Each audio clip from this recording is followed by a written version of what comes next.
Alrighty, welcome everybody to the warm-up. Chris Egan, King 5 Sports, in for Kevin Calabro. One more day. I promise Casey will be back in the hot seat tomorrow. I'm with the go-to guy, Jim Moore, who's taking notes right now. Not from me, but just getting ready for the big show because there's a lot to get into. Unfortunately, a lot of bad stuff as well, from the UW to Wazoo, players being suspended as we get ready for the Pac-10 tournament. Some serious stuff going on.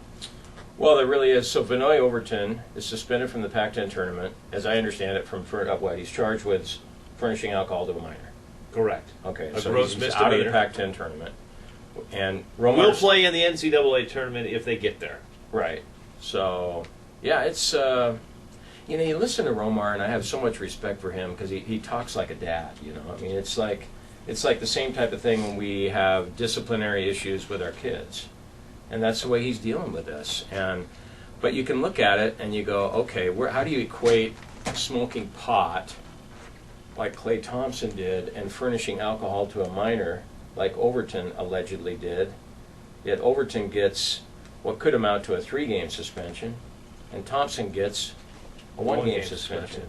So different coaches, different programs, And I think we both different ways to discipline. And we've both said on the show we have respect for Coach Bone and Romar. You mentioned it. Coach Romar today, we'll hear from him on the show. I tell you what, he frustrated. You could hear it in his voice. Just a frustrated coach. We want to hear from the listeners as well, their thoughts on the penalties. 1-game suspension for Klay Thompson, and Venoy Overton going to miss the entire Pac-10 tournament. Well, did you hear Romar, too, during his press conference? Somebody asked him, who's going to be your backup point guard to Isaiah Thomas? He paused and he said, Isaiah Thomas. So you can expect probably 40 minutes from Isaiah against the Cougars Thursday night. I guess they've got a kid, Antoine Hosley, is it? Deep on the bench? Deep, yeah. Yeah, so he might be forced to play Thursday night. All right, going to be interesting. We're also going to talk some NFL. John Clayton coming up at 4 o'clock, and Rick Riz, voice of the Mariners, will join us as well. It's all coming up on the Kevin Calabro Show.